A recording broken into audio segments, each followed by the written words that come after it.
So responding to Jessica's claims real quick, and she responded to me by saying, when I said that 18-year-olds are not capable of making that decision, and she said that because 18-year-olds can go to war, they should be able to make that decision and can vote, but you still have to be 21-year-olds to drink, and even 25 years old to even rent a car. So there's different ages that you can kind of do everything at, so it doesn't make sense to claim that just because you're 18 that you should be able to make that kind of decision. And also too, she said that when I was talking about that physicians can be wrong in how long a patient has to live, she said it could vary from 3 to 5 months, and that's an insignificant number. She also said that the number of patients from 18 to I think 32 it was, where there was only 9 people, and that's a pretty small number compared to the total number of people who have received physician-assisted suicide. So I would argue that that number is also irrelevant. And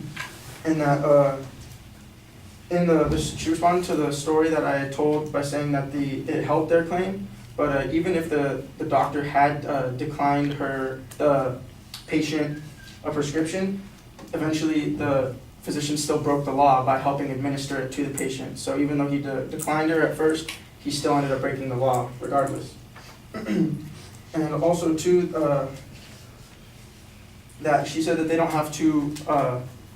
report a prescription unless it is actually filled. And while it is true, they don't necessarily know what's happening with the prescription once it is filled for the patient, because it is self-administered, so they do not have to take it. So once the patient has a prescription, there is no actual way to know what happens with the prescription, unless they take it or not, because there's no way to know if they decide not to take it, they still have the prescription with them.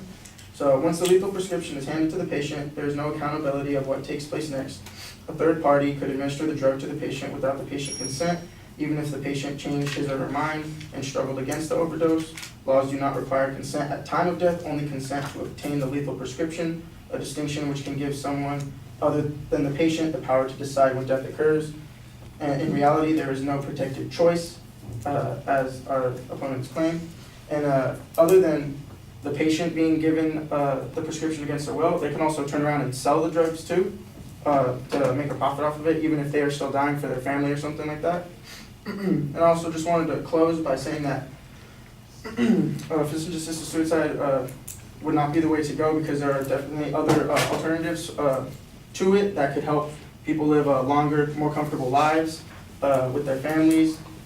and improve their quality of life to the best of physician's ability.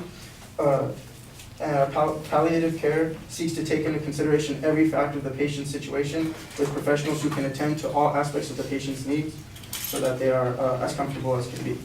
and don't have to resort to physician's assisted suicide.